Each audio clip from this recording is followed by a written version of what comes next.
Hello students, today we will do one of the most famous poems of Thomas Gray, which is Elegy Written in a Country Churchyard.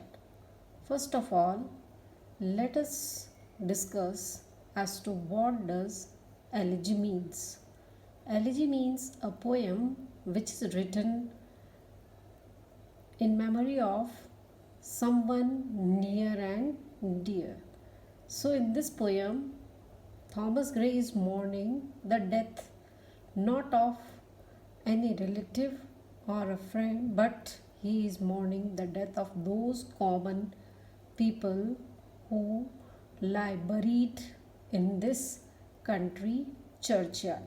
He is sitting in the country churchyard and is hearing the sound of the bells ringing in the church, which announces the approach of night, and he describes the cattle and the plowmen returning homewards as the darkness is approaching. So, in the very first line, he says, "The curfew tolls the knell of parting day," means the bell which rings, it announces the end of the day and the approach of night. The lowing herd went slowly over the lea, means the cattle is returning homeward across the fields and they are lowing, means they are crying. The ploughman homeward plods his weary way. The ploughman means the farmer. He is also returning, walking slowly, being tired after the day's hard work, and leaves the world to darkness and to me. And in this way, darkness engulfs the land and the poet is left all alone.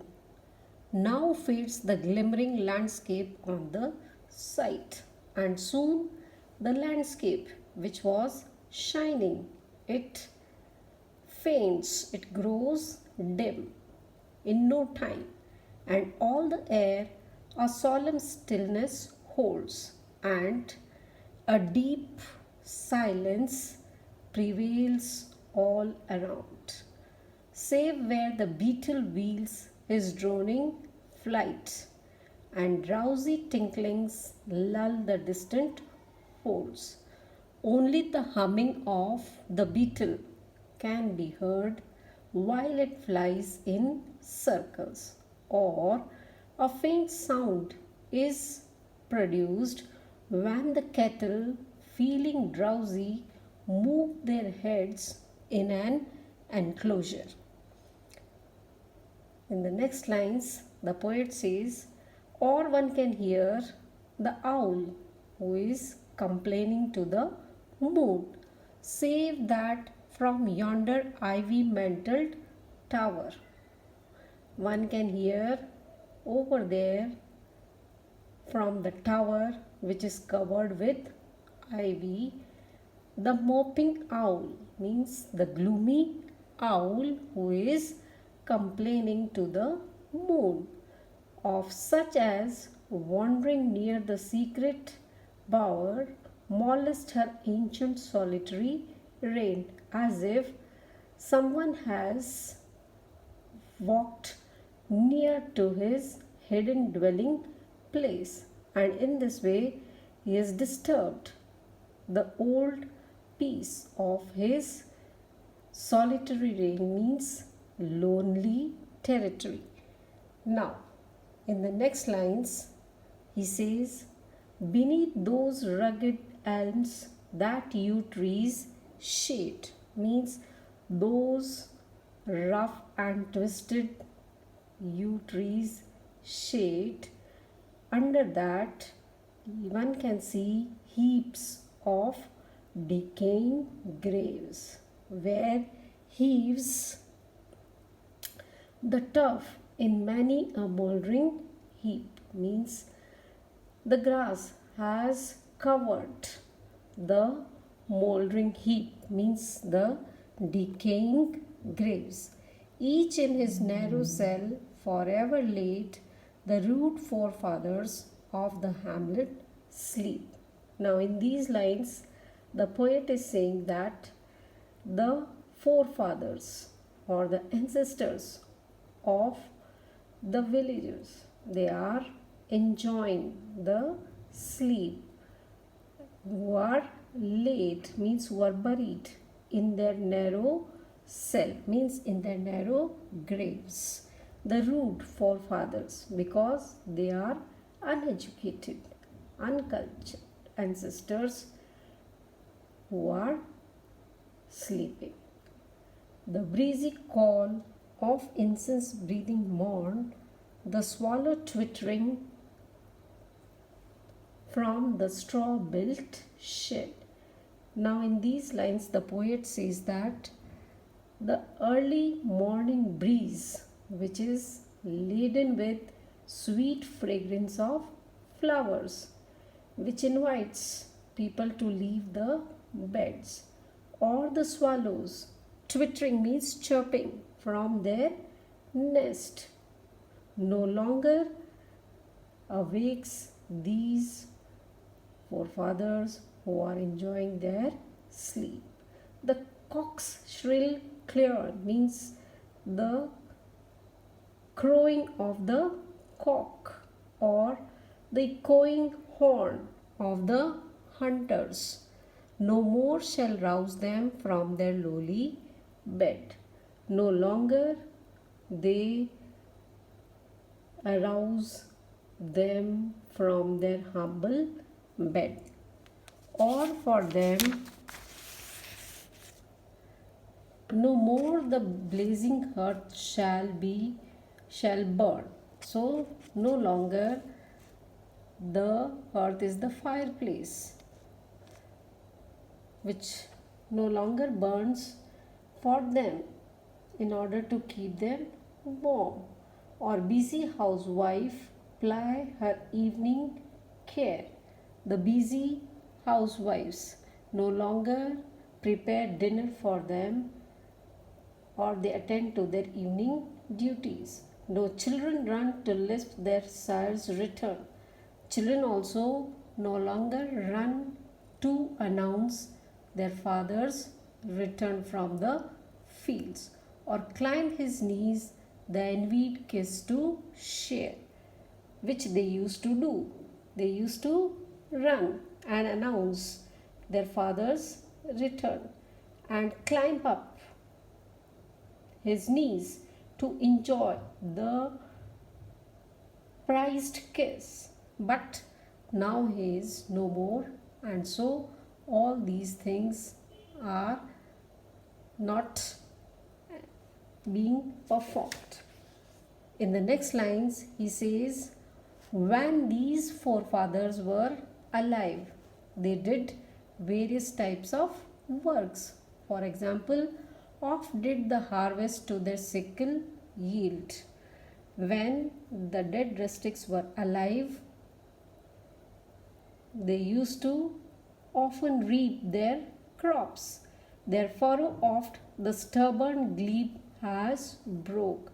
They have plowed their fields and in a way broken the hard soil. How jocund did they drive their team afield, and they joyfully drove their team of oxen to the fields in order to plow. How bowed the woods beneath their sturdy stroke, and sometimes they used to cut the wood, the trees, with their powerful stroke of axe. Let not ambition mock their useful toil.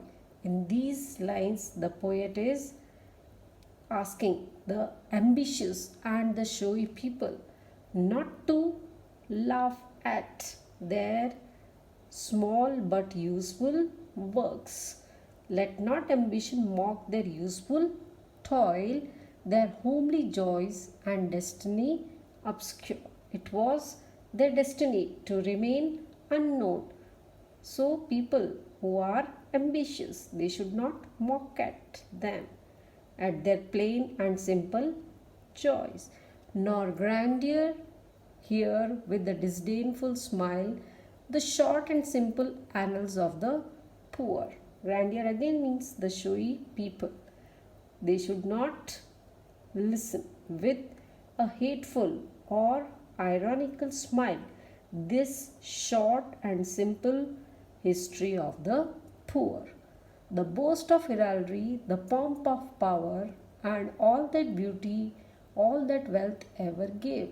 Now, in these lines, the poet is wanting to convey the message that, however royal your birth may be, or whatever power one may hold, all these things, they are equally met by death. He says the boast of heraldry means the persons who are proud of their loyal birth, or the pomp of power, the persons who hold high posts, and all that beauty, all that wealth ever gave.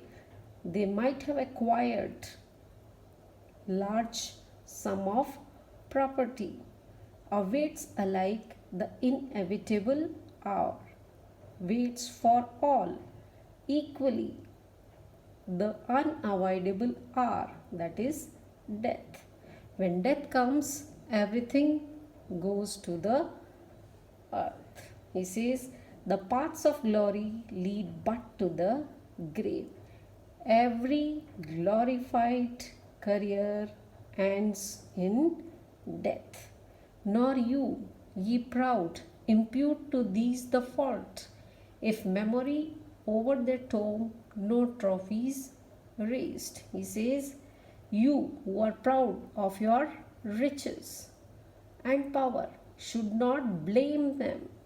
It is not their fault if memories have not been erected on their graves, where through the long drawn aisles and fretted vault the pealing anthem swells the note of praise, means they did not enjoy that honor which is enjoyed by others because of their humble birth. No long praises were sung in the churches to commemorate their death. He says, can storied urn or animated bust back to its mansion call the fleeting breath? He says, can all these things bring back life to the person who has died?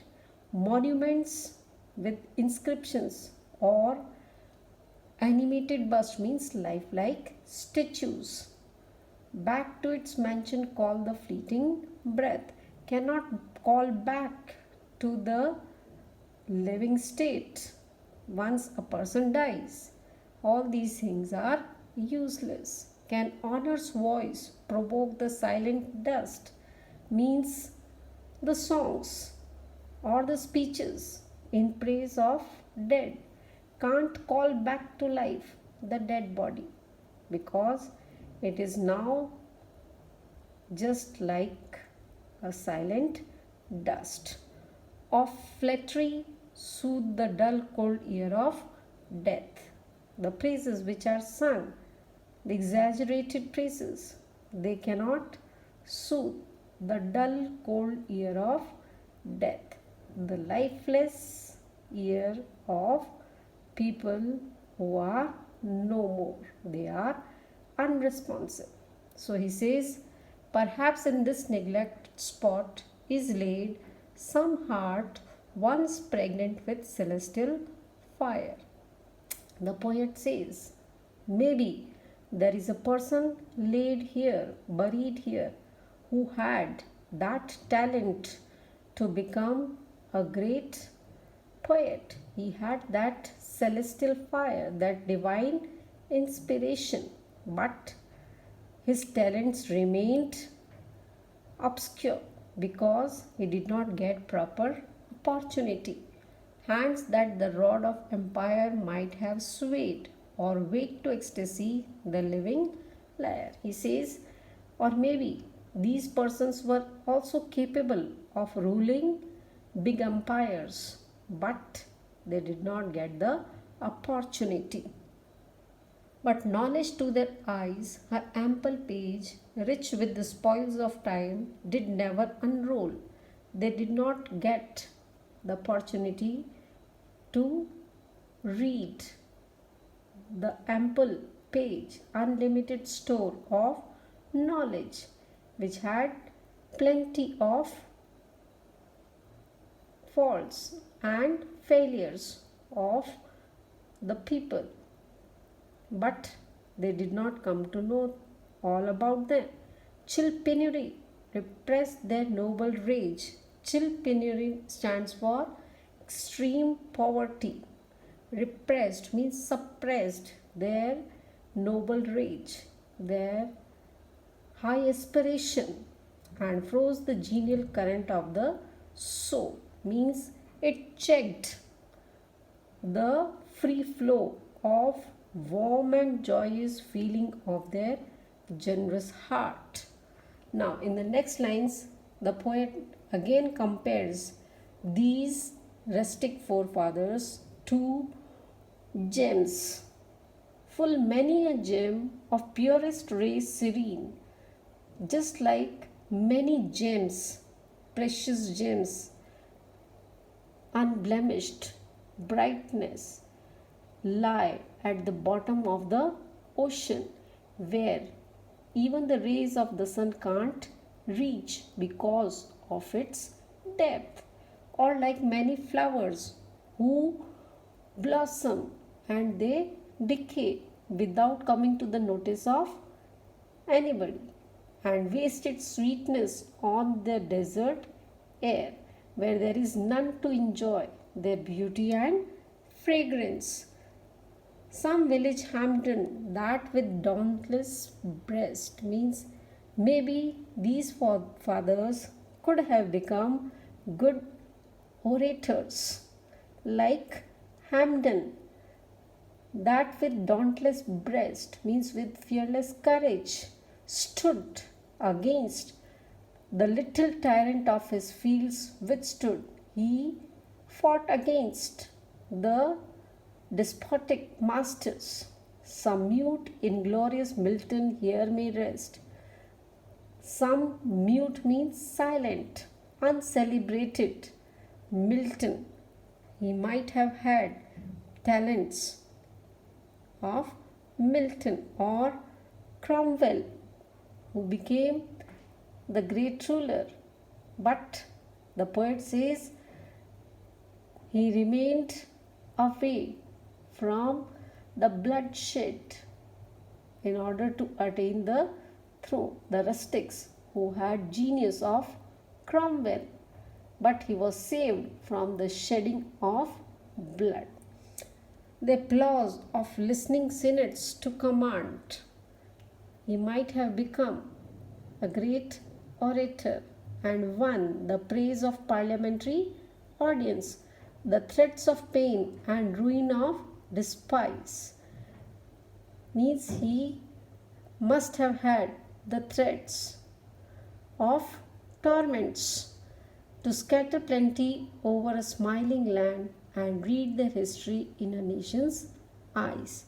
But he did his best and produced abundance of crops and made the land or the country prosperous, and read their history in a nation's eye, and it can be read. It is a living record of their deeds. Their lot forbade nor circumscribed alone their growing virtues, but their crimes confined. He says, it was their humble destiny which did not permit them to attain heights, but it did circumscribe, it did limit the growing virtues, and their crimes confined, means it no doubt limited their development, but on the other hand their nature of crime was limited also, forbade to wade through slaughter to a throne, and shut the gates of mercy on mankind. It refused to go through slaughter. Slaughter means murder in order to gain a throne. They did not have to murder anybody. And in this way, they remained away from all these things and shut the gates of mercy on mankind. They did not need to show mercy to mankind. Now we'll do the remaining part in our next video.